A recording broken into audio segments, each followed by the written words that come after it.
When I came back to Charleston after my deployment in Kuwait, everyone in my family acted like I was walking straight into a perfect life. My parents couldn't stop smiling, and every neighbor who saw me called me our hero. I didn't mind the attention, but what I really noticed was how much my mom and dad wanted the upcoming wedding to look like the event of the year. They were proud of me for serving, sure, but they were even more proud that I was about to marry Derek Collings, the man they believed checked every single box. The bridal shop fitting was the first time I realized just how much pressure was packed into this marriage. My mom stood there with tears in her eyes while the seamstress adjusted the dress. "You look like everything I always dreamed you'd be," she whispered. I wanted to smile back without thinking too much, but deep down my stomach was tight. A wedding gown, a proud mother, a picture-perfect scene, everything screamed stability. Still, a part of me kept whispering that stability can be staged just as easily as chaos. Brooke, my older sister, was front and center at the shop. She had planned every detail, from the flowers to the catering to the guest list. She carried a clipboard like she was running a high-stakes trial in court. That's her personality. She's a lawyer, she thrives on control, and she makes sure everyone knows it. Brooke barked out notes about what time the photographer should arrive and how the band needed to stick to the schedule she had created. She said it with that sharp tone that makes people too afraid to push back. I told myself it was fine, that Brooke just wanted things to go smoothly. But the way she kept correcting me, like when I said I might prefer roses over lilies, made me wonder whose wedding this really was. Derek, my fiancé, smiled politely through it all. He looked like he didn't have a care in the world. He gave me one of those half smiles that people wear when they know they don't have to do anything because someone else is handling the heavy lifting. That someone, in this case, was Brooke. Later that evening, at home, Dad poured himself a drink and started bragging about how Derek was going to make such a strong addition to the family. "He's a businessman with ambition, Lindsay," he told me, like I wasn't aware of the man I was about to marry. "That's what you need. Someone with the drive to keep up with you." I nodded, even though I wasn't sure ambition was the trait I valued most. In the army, ambition without discipline gets people hurt. At home, ambition without honesty can tear a family apart. Mom kept rattling off details about the guest list, about who was sitting next to who, and how Charleston society was buzzing about the Whitaker Collings wedding. "Everyone is talking about it," she said with a smile. That was the part that made my throat tighten. Everyone else's excitement seemed to matter more than whether I was actually ready for this. It wasn't about me marrying someone I loved, it was about the family image. Brooke came by the house the next morning like she owned the place. She had Derek with her, and they sat at the kitchen table like they were hosting a press conference. Brooke started talking about the rehearsal dinner, how the speeches needed to be kept short, how I should avoid mentioning anything too military, because it might not land well with some of the older guests. That got under my skin. "Too military?" I asked, raising an eyebrow. Brooke just smiled that cold lawyer smile and said, "It's your day, Lindsay, but let's keep the focus on the marriage, not your career." The thing about Brooke is she always sounds reasonable if you don't know the context. To outsiders, she's the picture of composure. To me, she's been the voice of competition since we were kids. Growing up, if I got an award, Brooke had to outdo it. If I made a friend, Brooke had to take the spotlight. Now here we were, sitting across the table, and she was managing my wedding like it was her firm's biggest case. Derek didn't say much. He leaned back, sipping coffee like this was all normal. He looked comfortable, and maybe that was what annoyed me. I wanted him to step in, to say, "This is Lindsay's wedding, not Brooke's," but he never did. Instead, he played the charming fiancé, nodding at Brooke's suggestions like she was the one marrying him. That night, lying in my old bedroom, I stared at the ceiling and thought about how fast everything had moved. In Kuwait, I had been focused on my unit, my responsibilities, and the constant vigilance that came with serving overseas. Back home, it felt like I had stepped into a play that was already written, with Brooke as the director. I was the lead actress, but I didn't remember signing up for the role. The next day, we had another meeting at the venue. Mom and Dad were glowing, talking about the seating charts, while Brooke argued with the coordinator about the timing of the ceremony. I stood there in my uniform because I had just come from a meeting at the reserve unit. The contrast between my life in the army and the staged perfection of the wedding world was sharp. My uniform was about rules, honor, and clear responsibilities. The wedding, on the other hand, felt like smoke and mirrors designed for everyone else's approval. Brooke caught me staring at her while she went through her notes.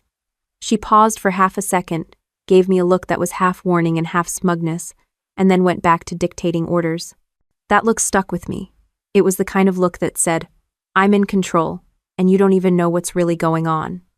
I brushed it off in the moment, but it planted a seed I couldn't ignore.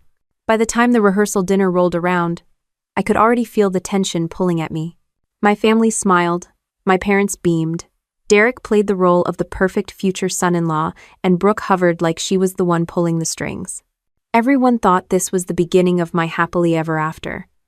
I kept telling myself it was normal to be nervous before a wedding, but the truth is, I wasn't just nervous, I was unsettled. Something was off, and Brooke's smug little glance had told me she knew exactly what it was. My hand tightened around the glass of water I was holding as Brooke leaned closer to Mom, her voice low but sharp, like she didn't care if I caught it. "Once Lindsay is married, everything about this family changes. People will see us differently." She said it like a promise, not a celebration. Mom smiled as if it were some kind of blessing, but the tone in Brooke's voice didn't sound like pride, it sounded like she had just closed a deal. I sat back in my chair and forced myself not to react. Growing up with Brooke had trained me for moments like this. She always knew how to sneak in those little comments that made her feel bigger and me feel smaller. When I was 10 and won a school award, Brooke told the neighbors it was cute. When I came home from basic training, Brooke called it a nice hobby. Now, with my wedding 2 days away, she had taken over the whole event like it was her stage. Derek walked into the living room a few minutes later, brushing off his sleeves like he had just finished some important business call. He kissed me on the cheek, smiled at my parents, and sat down right next to Brooke to talk about the seating arrangement. It was strange he didn't even ask me if I had an opinion. He just let Brooke tell him what would look best for optics. That word made my skin crawl. Optics. I wasn't sure if we were planning a wedding or a press release. I tried to focus on the positives. Derek was stable, polite, always knew how to talk to my dad without sounding like he was bragging. He made sure Mom got flowers on her birthday and never missed a holiday dinner. On paper, he was perfect. But then I remembered the little things that didn't fit. The calls he never answered until hours later. The way he would slide his phone back into his pocket a little too quickly when I walked into the room. The fact that he never said, "I love you." First it was always me, and he'd just echo it back with a grin. Those details were easy to dismiss in the Army. Deployment makes you second-guess everything.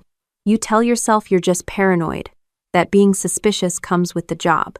But now that I was home, every detail felt like it was part of a bigger picture, one I hadn't wanted to see. Brooke flipped through her clipboard again and started assigning tasks for the rehearsal dinner.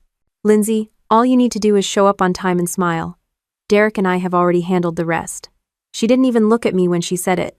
Derek gave me that half smile again, like he agreed. My jaw clenched so tight I thought my teeth might crack.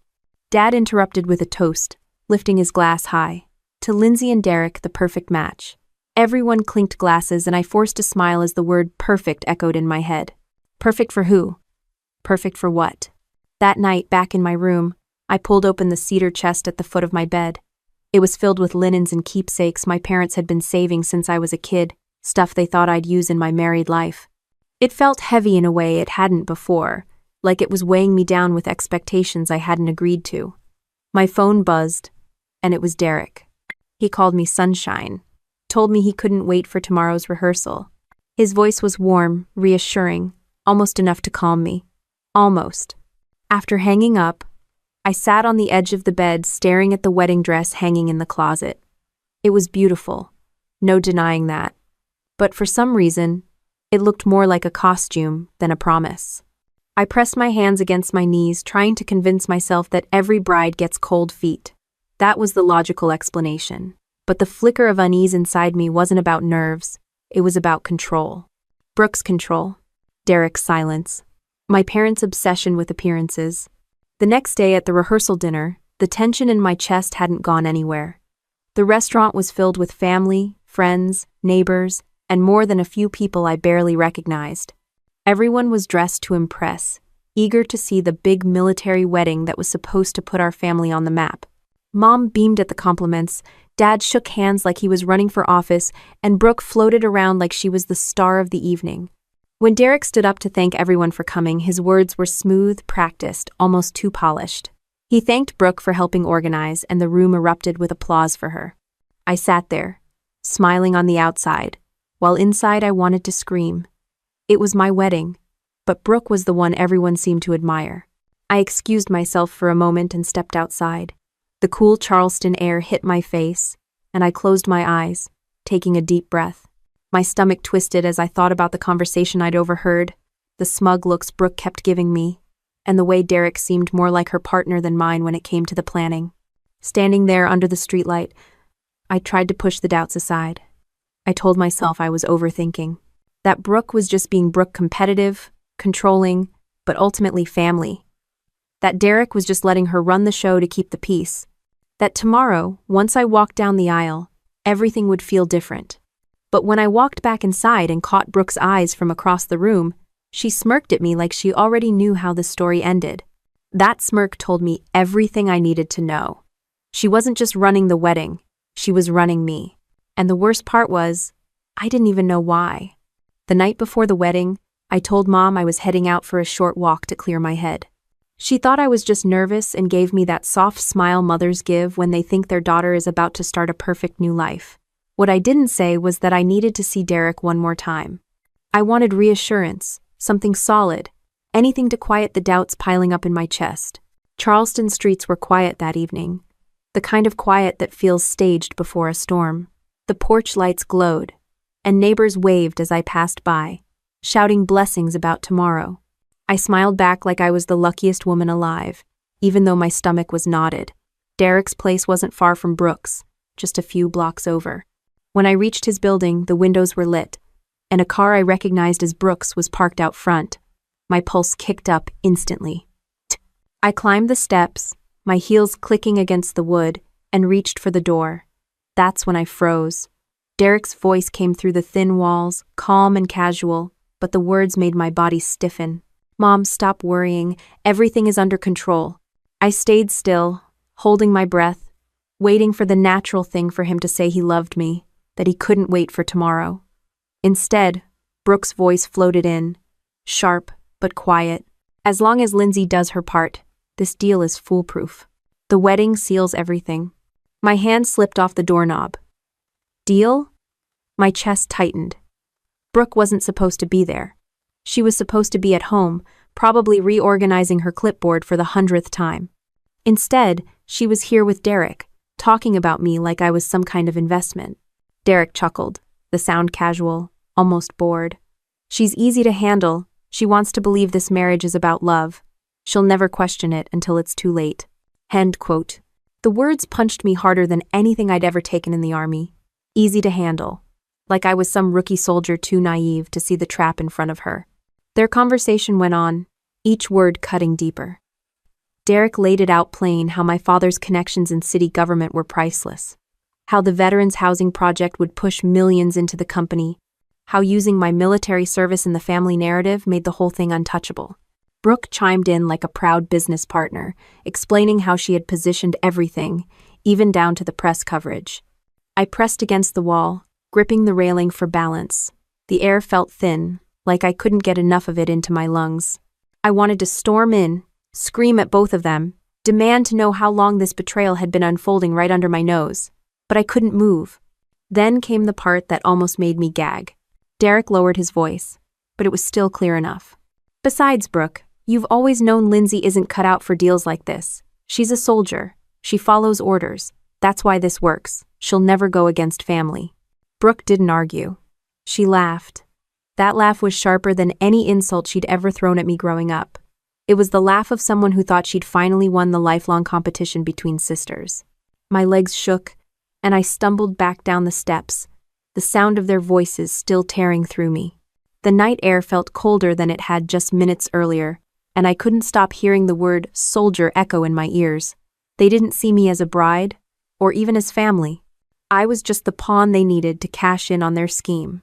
By the time I made it down the street, my vision was blurred with tears. I didn't know how I made it home, but suddenly I was in my old bedroom, staring at the glow of the wedding dress hanging half out of the closet. The lace and silk that had seemed magical yesterday now looked like the uniform of a fraud. Mom tapped on the door softly, asking if I was okay.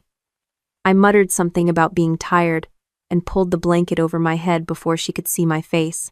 She deserved to know, but I couldn't bring myself to tell her not yet. The image of her proud smile in the bridal salon twisted in my gut. Telling her the truth would shatter that smile in an instant. I lay there all night, wide awake, as every detail from the past year rearranged itself in my head. The late calls, the way Derek avoided saying, "I love you," Brooke's obsession with handling every detail. It had all been there, waiting for me to connect the dots. And I hadn't. By dawn, my body felt heavy, but my mind was sharp in a way it hadn't been in weeks. I opened the closet and ran my fingers across the dress one last time. Then I pulled out a small travel bag. I packed only the essentials: my passport, some cash, the envelope of honeymoon money I'd set aside. My hands shook as I wrote a short note for my parents. "I can't explain right now, but I can't go through with this wedding. Please forgive me." I placed the note on my pillow, zipped the bag shut, and stood in the doorway of my childhood room. My heart ached, but underneath the ache was something else: clarity. Whatever happened next, I wasn't going to let Brooke and Derek use me as their pawn. The house was quiet as I slipped out. My shoes barely made a sound on the porch steps. Outside, the sky was still dark, the street empty except for a milk truck rattling by. My chest felt like it might burst, but with every step I took away from the house, a small part of the weight lifted. At the bus station, the fluorescent lights hummed overhead as I bought a ticket to Atlanta. My voice shook when I said the words, but the cashier didn't care. He slid the ticket across the counter, and I gripped it like it was a lifeline. Departure was in 2 hours. Enough time for Brooke and Derek to finalize their little scheme. Enough time for my parents to wake up and find the note. I sat on a hard plastic bench, clutching my bag, trying not to imagine the chaos my absence would cause. The guests arriving, the whispers spreading. My parents forced to explain why their soldier daughter had vanished on her wedding day. Shame twisted in my stomach, but I knew staying would have been worse. Staying would have been surrender. As the bus pulled in and the driver called out for boarding, I stood and took one last look around the empty station. My world had been torn apart in less than 24 hours, but somewhere deep down, I knew this was the only way to keep what mattered most: my own damn dignity. The bus ride out of Charleston felt longer than any deployment flight I'd ever taken. I sat stiff in the seat, my bag tucked against my chest like I was guarding classified documents. Every bump in the road rattled my teeth, and every mile put more distance between me and the ceremony everyone expected to happen that morning. My phone buzzed nonstop. Calls from Mom, texts from Hannah, my best friend, and even a few numbers I didn't recognize. I couldn't answer. What was I supposed to say? "Sorry, I just overheard my fiancé and sister plotting to use me like a pawn in their real estate scam?" Nobody would believe it, not without proof. All they would see was a runaway bride embarrassing her family. When the bus rolled into Atlanta, I dragged my bag into the station, my legs heavy from more than just the ride. I had been here before during layovers, but never as someone planning to stay. The city was bigger, louder, and messier than Charleston, and I had no plan other than not going back. The first motel I found was a hole in the wall off the highway, but the clerk didn't ask questions, and that was all I needed. I paid cash for a week, dropped my bag on the sagging mattress, and stared at the ceiling. For the first time in years, I had no orders, no chain of command, no timeline, just me. Reality hit the next morning when I realized my bank account wouldn't stretch far. My savings were supposed to cover a honeymoon, not a new life. I flipped through the local paper like it was 1,995, circling job ads with a pen I borrowed from the motel front desk. Administrative assistant, receptionist, customer service. All of them wanted experience I didn't have. My Army background didn't exactly scream corporate. Still, I wasn't going to sit there and mope. I ironed a blouse. I barely pulled from the bottom of my bag, pulled my hair into a bun the way I had in uniform, and marched into the first office I could find. They smiled politely and told me they'd keep my resume on file, which is code for don't wait by the phone. The rejection stung, but it didn't surprise me. I knew starting over wouldn't be glamorous. What hurt more was the silence from my parents. After a flood of calls the day I left, nothing. No text, no voicemail, just silence. I pictured Mom crying in the kitchen, and Dad pacing the living room, while Brooke spun the story in her favor. The thought made me sick. Back at the motel, I caught my reflection in the cracked bathroom mirror. My dress uniform had always been a shield, a way to remind myself I had purpose. Now I was just a woman in wrinkled civilian clothes, running from the only family she had. I wanted to cry, but I clenched my fists instead. Crying never solved anything in the army, and it sure as hell wasn't going to help now. By the third day, I scored an interview at a marketing firm downtown. I had no business being there, but I wasn't about to admit that. I sat in the lobby, back straight, hands folded, pretending I wasn't terrified. When the manager asked about my experience, I leaned on what I knew: discipline, handling high-pressure situations, managing people under stress. She tilted her head like she wasn't sure if I was selling myself or applying for a job at the Pentagon. Somehow, I didn't bomb completely. She offered a 3-month probation, entry-level pay, and a chance to prove I wasn't just another desperate applicant. I wanted to hug her across the desk, but I kept it professional. I walked out of there with shaky knees and the first sliver of hope I'd felt since stepping off the bus. That night, exhaustion hit me like a truck. I lay in the motel bed, staring at the ceiling again, but this time with something different running through my veins. I had escaped Charleston with nothing but a bag and my pride, and now I had a job. Not much of one, but it was mine. For once, I wasn't living under Brooke's shadow or Derek's fake smiles. Still, the doubts didn't vanish. I couldn't stop replaying what I'd heard in that hallway: Brooke's smug tone, Derek's dismissive laugh. They thought I'd never push back because I was a soldier, trained to follow orders. They were wrong. I wasn't a rookie in their game. I was someone who had seen worse and survived. The next morning, I got up early, laced my running shoes, and hit the pavement. The city streets were different from the army bases I was used to, but the rhythm was the same. Step after step, mile after mile, until the noise in my head quieted enough to think straight. If Brooke and Derek were going to gamble with veterans' housing funds, I wasn't going to sit in Atlanta pretending it wasn't happening. By the time I returned to the motel, sweat dripping down my back, the decision was locked in. I wasn't just running away from a wedding. I was regrouping. In the army, when a mission went south, you didn't give up. You pulled back, reassessed, and came back with a better plan. This wasn't any different. I showered, dressed, and headed to my first real day at the marketing firm. The elevator ride up was quiet, except for my heartbeat pounding in my ears. When the doors opened, I stepped out with my shoulders squared. I wasn't the runaway bride anymore. I was Lindsay Whitaker, military police officer, Army Reserve soldier, and the last person Brooke should have underestimated. The office felt nothing like the Army, but I treated that first week like basic training all over again. I showed up early, stayed late, and took notes like my life depended on it. The tasks were small: answering phones, scheduling meetings, copying files, but I did them like they were mission critical. My coworkers gave me polite nods, clearly wondering what a soldier was doing in an office full of marketing majors. I didn't care. I wasn't there to make friends.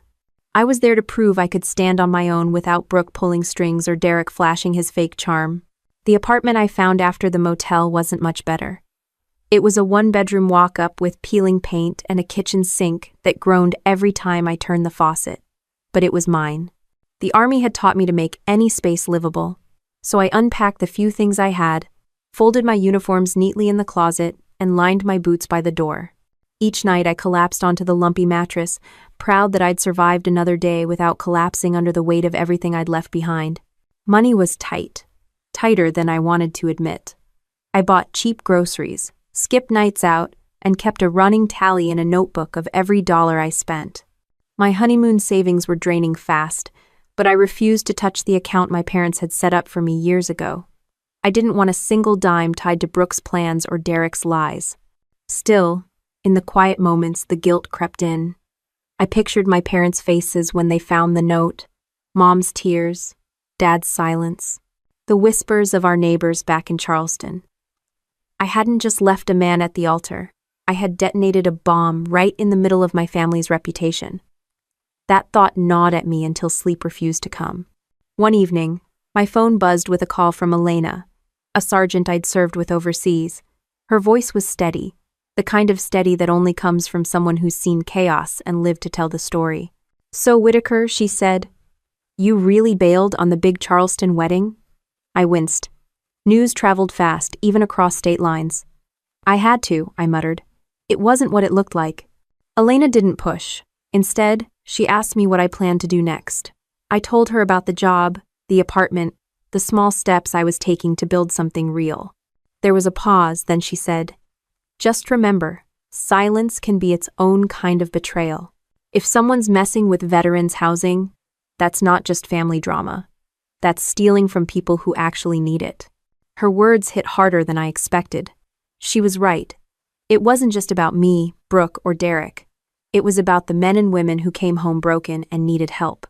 If Brooke and Derek were gutting a program meant for them, then I couldn't stay quiet just to save my parents' feelings.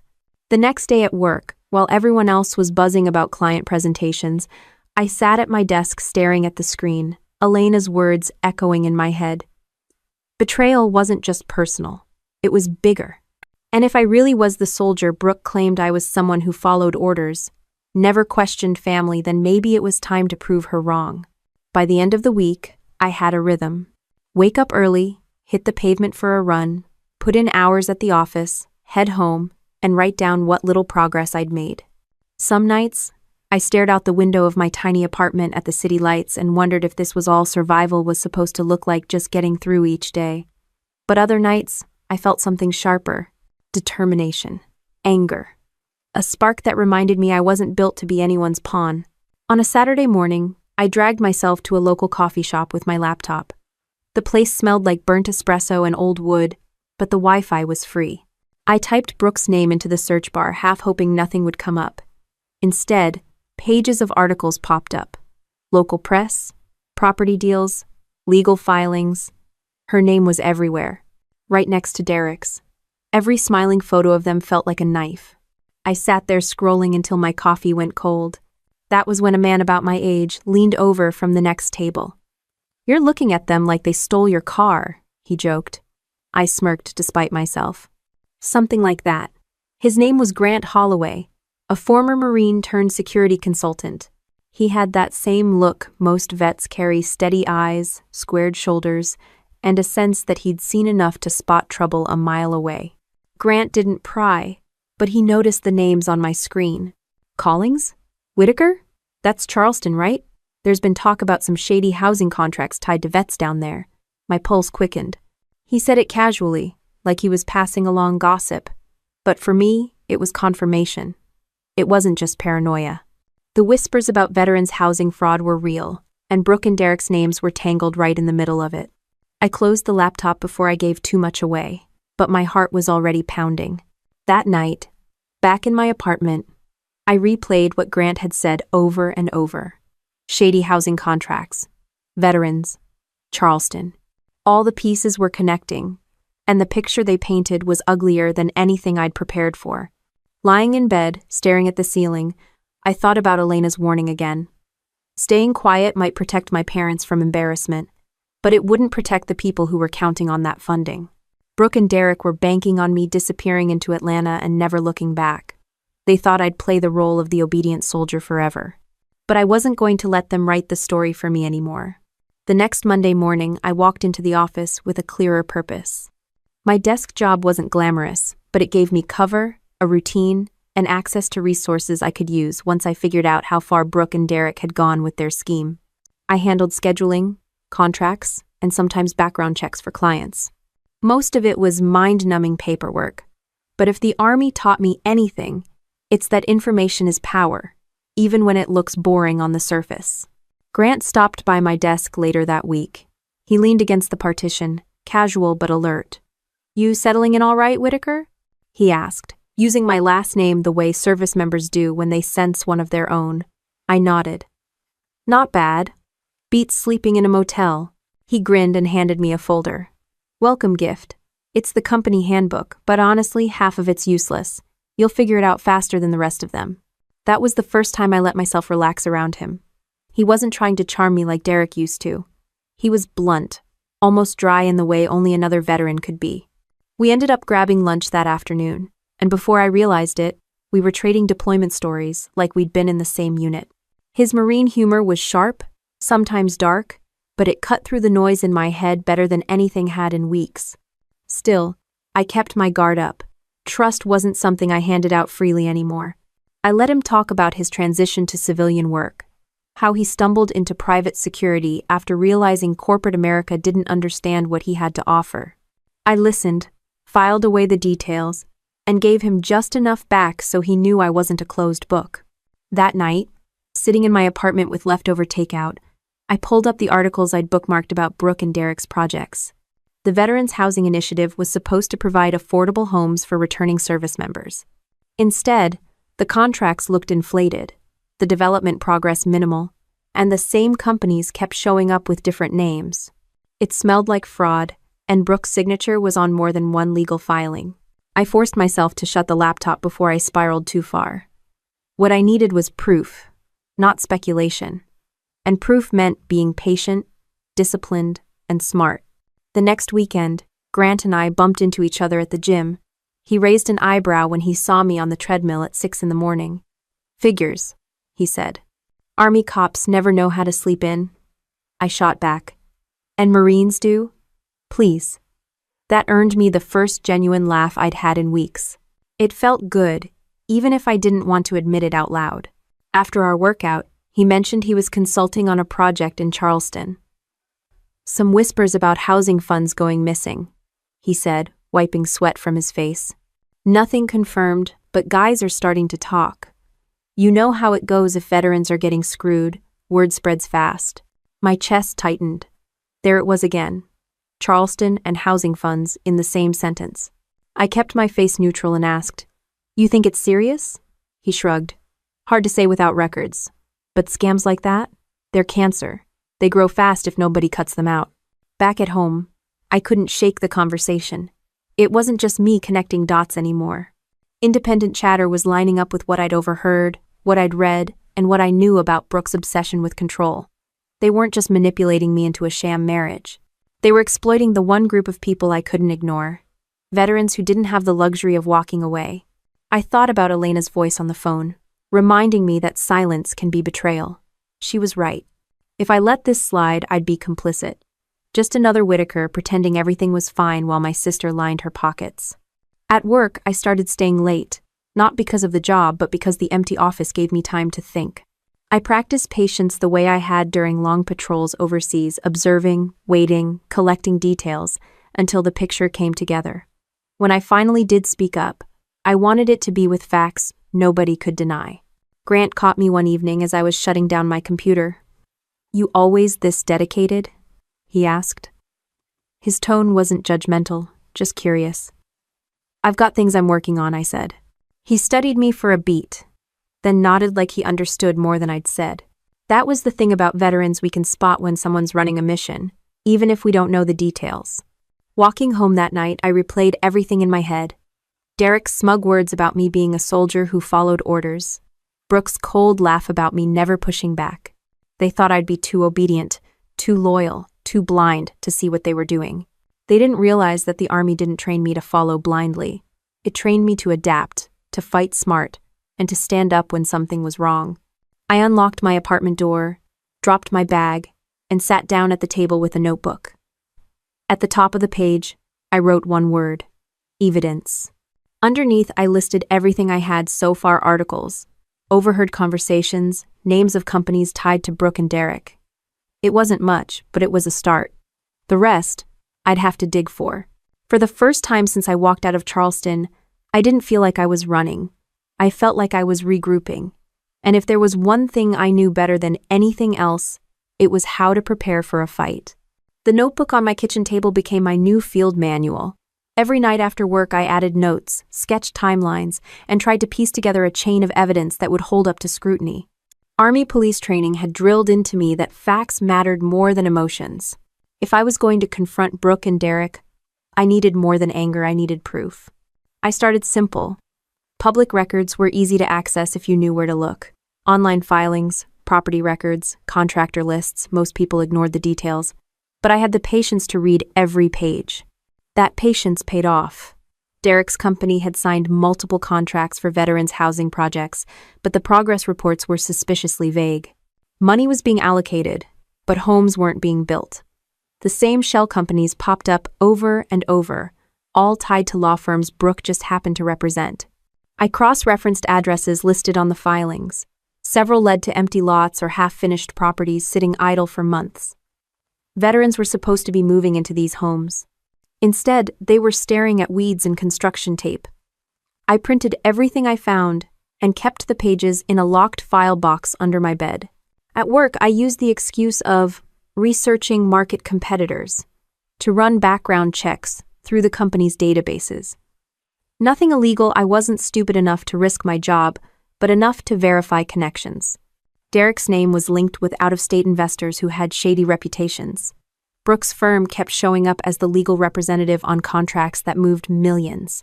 The deeper I went, the clearer it became. They weren't just playing dirty. They were stealing from the very people they pretended to support. One night, as I sat surrounded by papers, my phone buzzed. It was an email from a burner account I didn't recognize. Subject line, "You don't know the half of it." My finger hovered over delete, but curiosity won. Inside was a single message. Follow the bank transfers. Check subsidiaries tied to Collings Development. They're bleeding the funds dry. There was no signature, no clue who had sent it. A trap? Maybe. But the timing was too perfect to ignore. I jotted the words into my notebook, my mind racing. Whoever sent it either wanted to help or wanted me to expose myself. Either way, it pointed me in a direction I hadn't fully pursued yet: financial records. The next day, I told Grant I needed a second set of eyes. We met at a small diner off the highway, the kind of place where nobody cared what you were talking about as long as you tipped well. I slid the folder across the table. He flipped through the pages, his brow furrowing deeper with each sheet. "Damn," he muttered. "This isn't just sloppy. This is coordinated theft. They're funneling money through multiple accounts. Classic laundering play." He set the folder down and looked me dead in the eye. "You sure you're ready for this? Because if you push too far, you're not just going to piss off your sister. You're going to put yourself on the radar of everyone profiting from this mess." I didn't blink. They're stealing from veterans, Grant. People who came home broken, people who actually need those houses. I'm not going to sit back and watch them profit off sacrifice. He leaned back, rubbing his jaw. "Then we're going to need more than paperwork. We're going to need something undeniable. Audio, video, direct admissions. Something no lawyer can twist." That night, back in my apartment, I replayed Derek's words in my head. "She's a soldier. She follows orders. She'll never go against family." He was wrong. Every mile I'd run, every deployment I'd survived, every order I'd questioned when it didn't feel right, that's what had kept me alive. And it was exactly why I wasn't going to stop now. The next week, I caught my first real break. One of Derek's calls routed through a number I recognized from the filings. I didn't have access to tap the line, but I managed to catch enough in the public logs to prove he was coordinating with one of the shell companies. A few days later, I overheard him on a call when he thought nobody else was around. He mentioned needing Brooke to tighten up the paperwork before the audit. That single phrase told me they were worried someone might be looking. I scribbled it down in my notebook, my pulse racing. If there was going to be an audit, then there was a crack in their armor. Maybe regulators were catching on, maybe not, but it meant Derek and Brooke were already on edge. Elena called that weekend, checking in. I debated telling her everything but held back. Instead, I asked her about the veterans she'd heard struggling to find housing. She didn't hesitate. "Dozens," she said. "Guys on wait lists for months, living in motels, crashing on couches. Meanwhile, these projects keep getting delayed. Sounds fishy as hell." Her voice carried the weight of people I'd served with, people who deserved better. That was all the motivation I needed. I spent Sunday night at my kitchen table, pages spread everywhere, highlighter in hand. The story was writing itself now. Contracts signed, funds moved, construction stalled, veterans left stranded. Brooke and Derek weren't just greedy, they were parasites feeding off trust, off my parents' pride, off my military service. When I finally leaned back in my chair, exhausted, I realized I had more than just suspicion. I had the beginnings of a case. Not enough to bring them down yet, but enough to prove I wasn't crazy. Enough to know I was on the right path. I shut off the light, slid the file box under my bed, and stretched out on the mattress. My eyes burned from reading, but my mind was sharper than ever. Brooke and Derek thought I'd walked away for good. They thought the runaway bride would vanish quietly into a new life. What they didn't count on was that I hadn't just walked away. I was circling back, armed with discipline, patience, and a truth they couldn't bury forever. I had just settled into my cubicle on a rainy Tuesday when the receptionist's voice buzzed through the phone. "Lindsay, there's a man here asking for you." Her tone had that edge that said this one's different. My stomach dropped before she even gave the name, Derek. I walked into the lobby, and there he was, pressed suit, polished shoes, bouquet of white roses like he thought flowers could erase betrayal. He looked thinner than I remembered, maybe more tired, but the same practiced smile sat on his face. "Lindsay," he said softly, like we were still on good terms, like I hadn't heard him plot with my sister to use me as a stepping stone. I didn't move. "How did you find me?" "Your father finally told me," he admitted.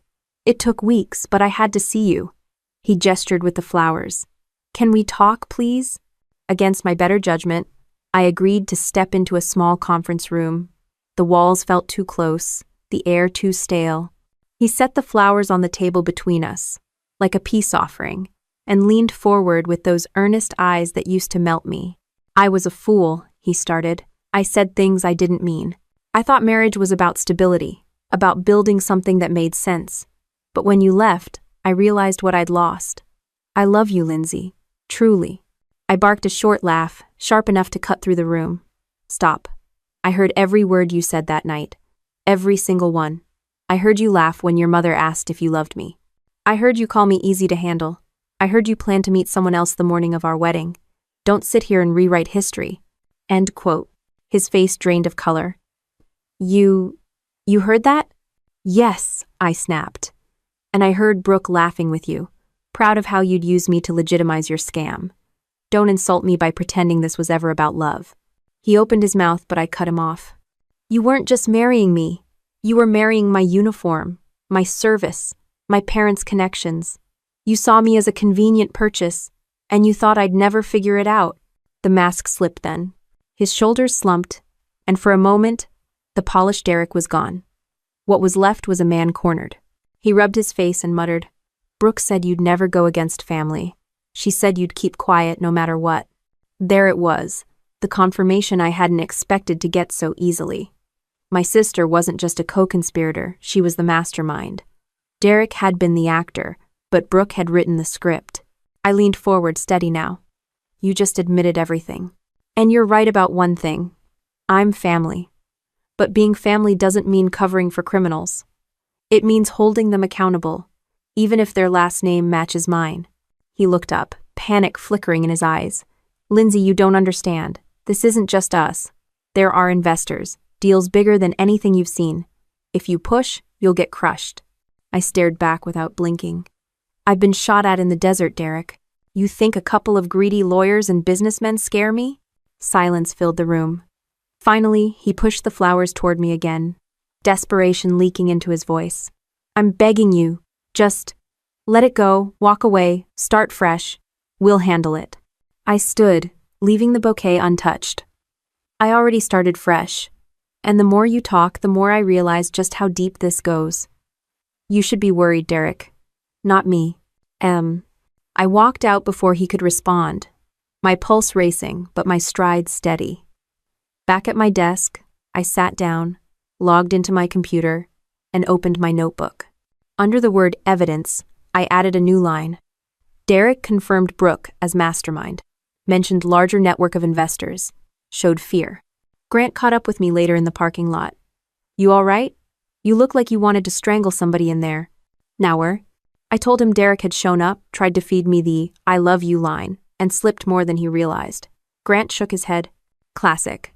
Guys like that only show up when the walls start closing in. He's trying to save his own skin." "Good," I said flatly. "The more desperate he gets, the more mistakes he'll make." That night, sitting in my apartment, I thought about Derek's words again. Brooke said you'd never go against family. She had always underestimated me, from the day we were kids competing over grades to the night she thought she'd orchestrated my entire future. She thought being a soldier meant I'd fall in line. What she didn't understand was that being a soldier had taught me the opposite. It had taught me when to follow, when to question, and when to fight back. I flipped through the folder of documents, adding sticky notes, highlighting names, drawing lines between companies like I was mapping a battlefield. Derek had cracked under pressure. Brooke was next. The truth wasn't just close, I could feel it breathing down my neck. And for the first time since I left Charleston, I wasn't haunted by guilt. I was fueled by it. The morning after Derek showed up, I woke with a sharper edge. His confession had shifted the balance. I no longer wondered whether Brooke was involved, it was confirmed. What I needed now was evidence strong enough to expose her. Evidence nobody could spin away in a courtroom. Grant agreed to meet me at a coffee shop near the office. I laid out the folder, and he scanned the highlighted pages. "You've got the skeleton," he said, tapping the paper. "Now you need muscle. Financial records, communication logs, something that ties them directly to the missing funds." Appster. That afternoon, we looped Elena into a call. Her voice crackled through the speaker, steady as ever. "I've got buddies who were promised housing in Charleston and never saw a key," she said. "One's living out of a car. The money's being siphoned, I guarantee it." She offered to connect me with a few of them who were willing to talk. I wrote down names and numbers. Real stories from veterans weren't just emotional leverage, they were proof of the damage Brooke and Derek had caused. If even one of those men or women went on record, it would undercut the glossy brochures Brooke's firm had been pushing. The next step was tracking the money. Grant had contacts in banking from his security work. One evening, in a diner booth with the smell of fried onions clinging to the air, he slid me a stack of printed transfers. "This is public enough to avoid red flags. But look at the dates." He pointed to a series of deposits and withdrawals. Funds moved from government accounts into Derek's development firm, then out again within days to shell companies Brooke represented. The pattern was blatant once you lined it up. I circled the dates, my pen pressing hard against the paper. "They're not even trying to hide it. They're betting nobody's watching." Grant shook his head. "They're arrogant. That's good for us. Arrogance means mistakes." We spent hours combing through documents, piecing together a timeline. Every new link made my pulse quicken. The web stretched wider than I'd expected.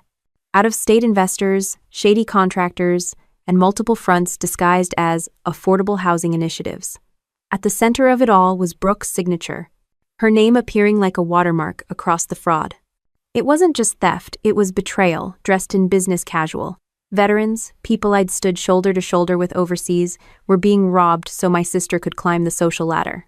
One night, after a long session of cross-checking data, I walked back to my apartment and felt eyes on me. The street was quiet, but a black SUV was idling across the way. Its headlights dimmed. I slowed, memorizing the plate, then continued to my door. By the time I looked out from my window upstairs, the SUV was gone. The next day, Grant confirmed it. "You're being watched. They know someone's digging." His tone wasn't panicked, just matter of fact. "We need to tighten up. No sloppy moves." Now, I adjusted immediately. No more leaving papers out. No more using my personal laptop for searches.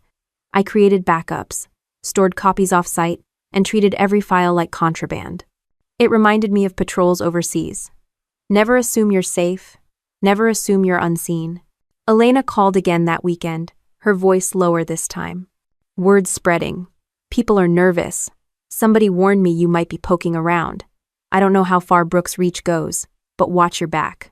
Now, her warning only fueled me. Fear wasn't foreign, it was familiar. And familiar meant manageable. I doubled down, mapping the connections late into the night, sticky notes covering my wall like an operation board. Through it all, Derek kept trying to reach me. Calls I ignored, voicemails that grew more frantic. One message stuck in my head. "You don't know who you're up against. Brooke isn't playing games anymore." His fear told me more than his words ever could. She was tightening control, and the cracks were showing. The more I uncovered, the more obvious the stakes became. This wasn't just about family drama or one failed wedding. It was about corruption, so bold it assumed nobody would dare challenge it. My sister had built a career on manipulation, but now she'd crossed into territory that left victims behind: veterans without homes, families without stability. I sat at my kitchen table one night, evidence spread in front of me, the hum of the refrigerator the only sound. My mind replayed every smirk, every dismissive comment Brooke had ever thrown my way. She thought she'd finally beaten me, but this wasn't about sibling rivalry anymore. It was about justice. When Grant called to say he'd traced another set of transfers through an offshore account, I grabbed my notebook and added it to the growing list. The net was tightening. Brooke and Derek had believed I'd vanish quietly. Instead, I was right here, stronger, more disciplined, and armed with proof they couldn't control. And if the SUV outside my apartment was any sign, they knew it too. I drove back to Charleston under the cover of visiting my parents, but the truth was heavier than the duffel bag in my trunk. The city looked the same as when I'd left. Quiet porches, manicured lawns, neighbors peeking from behind curtains. If anyone recognized me, their smiles were stiff, their eyes filled with curiosity. I wasn't the soldier daughter returning from deployment this time. I was the runaway bride who left a town full of guests sitting at a wedding with no bride. When I stepped through the front door, Mom's arms wrapped around me instantly. She didn't care about the whispers. Her tears stained my shoulder, her voice breaking as she said, "You're home." Dad followed behind, his hug firm but shorter, his silence heavier. He didn't scold me, but I felt the weight of his disappointment. Charleston families survive on pride, and mine had been cracked wide open by my disappearance. We sat down in the living room, where the air felt as stiff as the furniture. Mom smoothed her dress over her knees, searching my face for an explanation. "Lindsay, can't you at least try to mend things with Brooke? She's still your sister. Families fight, but blood is blood." I forced myself not to laugh bitterly. Blood was exactly the problem. "Mom, some things can't be mended. Brooke isn't just bossy or controlling. She's not who you think she island." Dad's jaw tightened. "Your mother and I know she can be ambitious, but she's still part of this family. You think the answer is to cut her off completely? That's not how Whitakers handle things." His words had the weight of tradition behind them, but tradition doesn't cover fraud. I didn't argue further. Not yet. I couldn't unload the evidence on them without being sure they'd even believe me. If they thought I'd ruined the wedding out of cold feet, what would they say if I accused Brooke of laundering millions? The doubt in their eyes would break me faster than the betrayal itself. Later that evening, as we sat down for dinner, Brooke arrived. She swept in like she owned the house, perfectly dressed, her smile wide enough to fool anyone who didn't know better. She kissed Mom on the cheek, hugged Dad, and then turned to me with a smirk hidden behind sisterly warmth. "Lindsay, back from your little adventure?" I clenched my fork until my knuckles turned white. "Something like that." She sat across from me, her eyes never leaving mine. "Well, it's good you're here. I was just telling Mom and Dad about the new housing project Derek and I are launching. It's going to be even bigger than the last one. We'll make this family proud again." "One." Her words dripped with poison disguised as honey. I watched my parents' faces light up with hope, desperate to cling to Brooke's version of the truth. Pride was a drug, and Brooke knew exactly how to keep them hooked. I pushed my plate away and wiped my mouth. Proud of what, exactly? Half-finished houses and padded contracts? Brooke's eyes narrowed, her smile freezing. For a split second, I saw the mask slip. Then she laughed, a sound rehearsed for years in courtrooms. "Always so dramatic, Lindsay. You come back from the army and think everything's a battlefield." Dad cleared his throat, trying to diffuse the tension. "Let's not turn dinner into a fight." But the damage was done. Brooke knew I wasn't bluffing, and I knew she wasn't untouchable. After dinner, Mom pulled me aside in the kitchen. "I don't know what's going on between you and your sister, but please, don't tear this family apart. Whatever happened with Derek, let it stay in the past. I just want my daughters to love each other again." Her plea cut deep. She didn't understand that Brooke had already torn the family apart. I was just the one refusing to hide it. I kissed her cheek, promised I'd try, but in my chest, the decision was already made. I wasn't going to try to make peace with corruption. I was going to end it. That night, lying in my old bed, I thought about the weight of family honor. In Charleston, appearances were everything. But I'd seen what appearances cost in uniform. Soldiers who smiled through pain until it killed them. Officers who polished reports until failure looked like victory. Pride was a dangerous mask, and Brooke had turned it into a weapon. Before dawn, I slipped out for a run, pounding the quiet streets with every step. My body remembered the rhythm from deployment, steady and relentless. As the sun rose over the marsh, I felt clarity settle in. Brooke had the town fooled, had Mom and Dad wrapped around her finger, but she didn't have me. Not anymore. When I returned, sweat dripping down my neck, Brooke was already at the table with Dad, showing him glossy brochures for the new project. Words like honor and legacy were printed across them in bold letters, as if that could hide the missing millions. I grabbed a brochure, flipped through it, and set it down. "Looks nice," I said flatly. "Let's see if the FBI agrees." End quote. Her hand froze mid-gesture, just for a fraction of a second, before she forced another smile. "Always joking, aren't you?" But I wasn't joking, and she knew it. I drove back to Atlanta with a fire in my chest. Every smirk, every polished brochure Brooke had waved around at dinner only confirmed that she believed she was untouchable. That belief was going to be her downfall. I wasn't just her younger sister anymore. I was a soldier who knew how to build a case and strike when the timing was right. The next week I sat with Grant and Elena at a corner table in a nearly empty bar. The jukebox hummed in the background while we spread out papers, contracts, and screenshots across the table. Elena had printed statements from veterans she knew personally, guys who had signed up for housing programs in Charleston and ended up sleeping in cars or crammed into relatives' homes. Grant had tracked additional bank records showing how money bounced from government contracts into Derek's firm, then vanished into Brooke's legal subsidiaries. I wrote names, dates, and dollar amounts in my notebook until the ink bled through the page. "This isn't just negligence," I said. "It's systematic theft, and she's betting nobody will dig deep enough to follow the trail." Grant sipped his beer, eyes fixed on the evidence. "You've got enough to raise alarms, Lindsay. The question is, do you want to blow this wide open or make sure it detonates in her face personally?" I didn't hesitate. Both. Over the following days, we divided tasks. Elena gathered sworn statements from veterans who had been promised homes but left stranded. Grant packaged financial transfers into a digestible timeline. I organized everything into a file structured the way an Army report would be: clear, concise, and impossible to misinterpret. But I knew better than to put all my faith in one folder. I made copies of everything digital and hard. One went to a secure cloud drive, another on a USB hidden in the lining of my duffel bag. I even mailed a copy to a P.O. box under a different name. If Brooke thought she could bury the truth by silencing me, she'd be disappointed. Late one night, after hours of sorting files, I sat back and stared at the evidence stacked across my dining table. For the first time, I felt the same clarity I'd had during an operation overseas. A mission plan fully formed, objectives clear, risks acknowledged. The target was obvious. Brooke had built her reputation on control, on flawless execution. Taking her down meant hitting her where she was most vulnerable: public image. And the perfect opportunity was coming: Mom's birthday. Every year, my parents hosted a gathering. Friends, neighbors, extended family. It was the kind of event where Brooke always made sure she was the center of attention. If she planned to use the party to show off her new project, I planned to use it to expose her. I met Grant the next day at the shooting range. He watched me unload a magazine into the target with mechanical precision.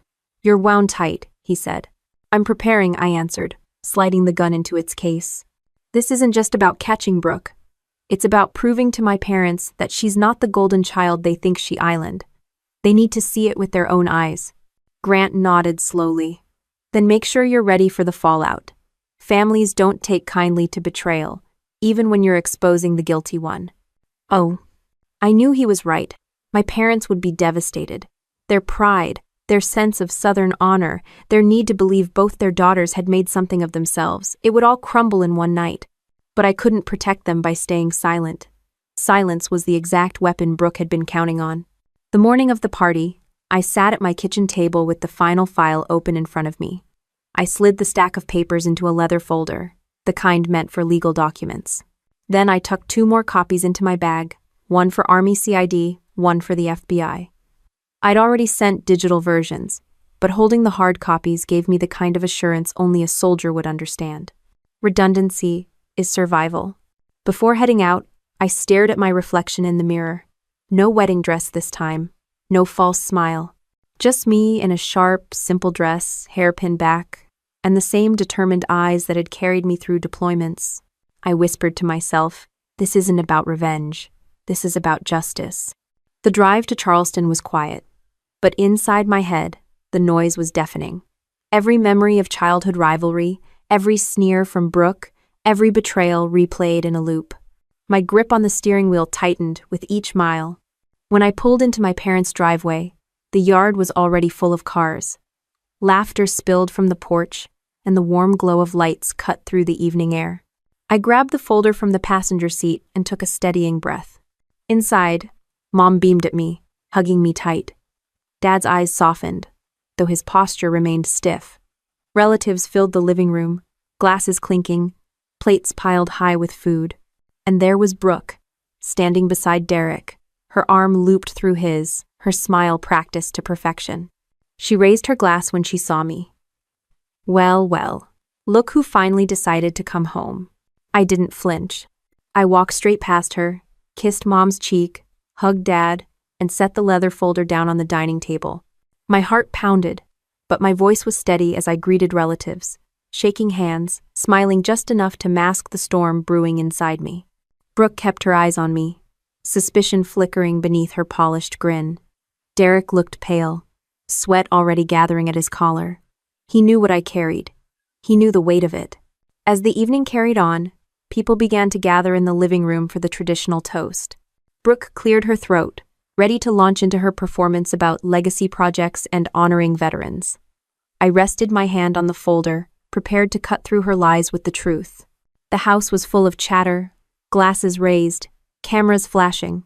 Brooke's voice rang out with authority, each word crafted to charm. But I wasn't listening. I was watching. Timing mattered, and I had learned long ago that striking at the right moment was everything. I glanced around the room, my parents glowing with pride, relatives hanging on Brooke's every word, Derek's nervous smile cracking at the edges. My pulse slowed, my focus sharpened. I was ready.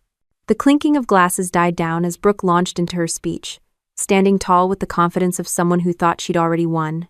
She held the microphone like a seasoned politician, thanking guests for coming, praising our parents, and painting herself as the devoted daughter carrying the family name into the future. Her voice swelled as she shifted to the subject I knew was coming.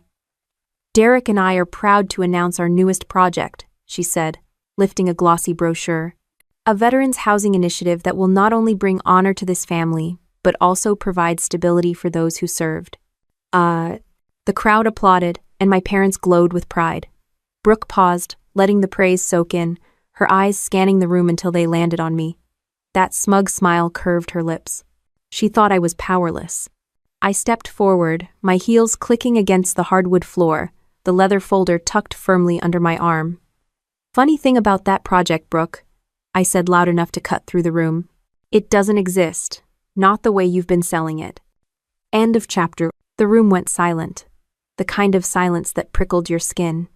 My mother's smile faltered. My father's hand tightened around his glass, and Derek froze beside Brooke like a deer in headlights.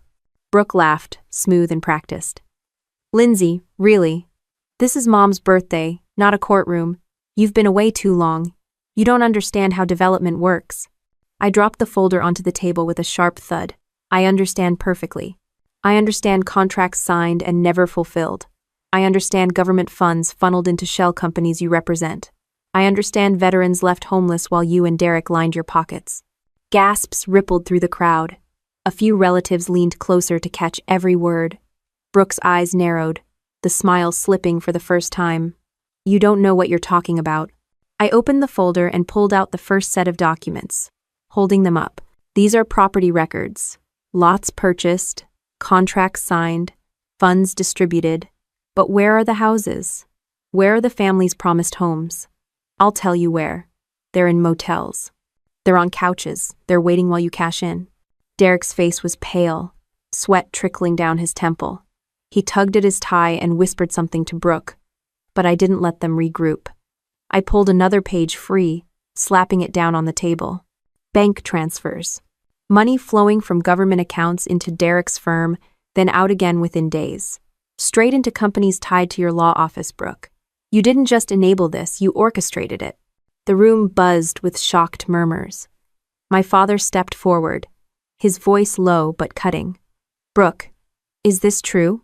Brooke straightened, her mask snapping back into place. Dad, please, these are baseless accusations. Lindsay has always been dramatic. She's angry about the wedding, and now she's trying to ruin us all. I pulled the final sheet from the folder, my voice steady. Baseless? Derek admitted to me weeks ago that you were the mastermind. He said you told him I'd never go against family. He was wrong. I'm not covering for you. Not this time. Brooke's composure cracked. Her jaw clenched. Her eyes darted around the room, searching for support that wasn't there. Derek's shoulders sagged, defeated, as if he knew the walls were closing in. Then a new voice cut through the tension. Ma'am, said a man in a dark suit near the doorway. Everyone turned as two agents stepped into the room, badges raised. We're with the FBI. We'd like to have a word about these documents. The crowd gasped again, whispers turning to outright shock. Brooke's face drained of color as the agents approached. One took the folder from my hand, flipping through the pages with a practiced eye. He nodded to his partner. This matches what we've been investigating. Thank you, Miss Whitaker. Brooke stammered, her voice shrill now. This is absurd. You can't just barge into a private party. The agent cut her off calmly. We have a warrant. Miss Whitaker, Mr. Collings, you'll need to come with us. Chows erupted. Relatives gasped. My mother pressed a hand to her chest, and my father stood frozen in place. Derek tried to bolt, but the second agent grabbed his arm and cuffed him before he reached the door. Brooke, still clinging to the last shreds of control, looked at me with venom in her eyes. You think you've won? You've destroyed this family. I met her glare without flinching. No, Brooke, you did that yourself. The agents led them out, their polished shoes echoing down the hall. The room remained hushed, every guest staring at me like they'd never seen me before. My mother's eyes filled with tears, not of pride, not yet, but of grief for the illusion that had just shattered. My father finally spoke, his voice low and heavy. Lindsay, what have you done? I turned to him, my throat tight but my words firm. What I had to, what she left me no choice but to do. Nobody moved. The weight of years of family pride, of Southern honor, of carefully curated appearances, all hung in the air like smoke. I picked up the empty folder from the table, tucked it under my arm, and stood tall. The party was over, though no one dared say it. The morning after the party, Charleston's gossip machine was already in full swing. Neighbors who had once whispered about me as the runaway bride were now buzzing about FBI agents walking Brooke and Derek out of my parents' home in handcuffs. Headlines appeared online within hours. Local attorney and developer under federal investigation for veterans' housing fraud. The golden image Brooke had spent years polishing cracked wide open, and there was no patching it back together. I sat at the kitchen table with a cup of coffee, staring at the papers spread across the counter. Mom sat across from me, her face pale, eyes swollen from a night of tears. She didn't say anything at first. She just studied me like she was trying to reconcile the daughter she thought she had with the woman who had just blown their world apart. Finally, she whispered, "Why didn't you come to us first?" I set the mug down, steadying my voice. Because you wouldn't have believed me. You would have thought I was being dramatic or jealous. And Brooke counted on that. She counted on all of us being too afraid to question her.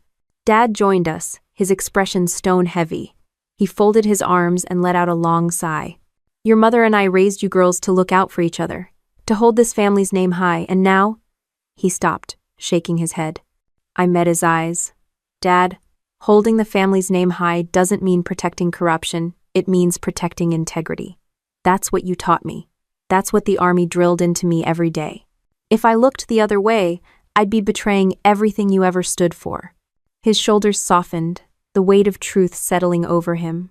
For the first time since I'd left before the wedding, I saw a flicker of pride return to his face, buried under the disappointment and shock. He didn't say it, but I knew he understood. By the end of the week, the investigation was national news.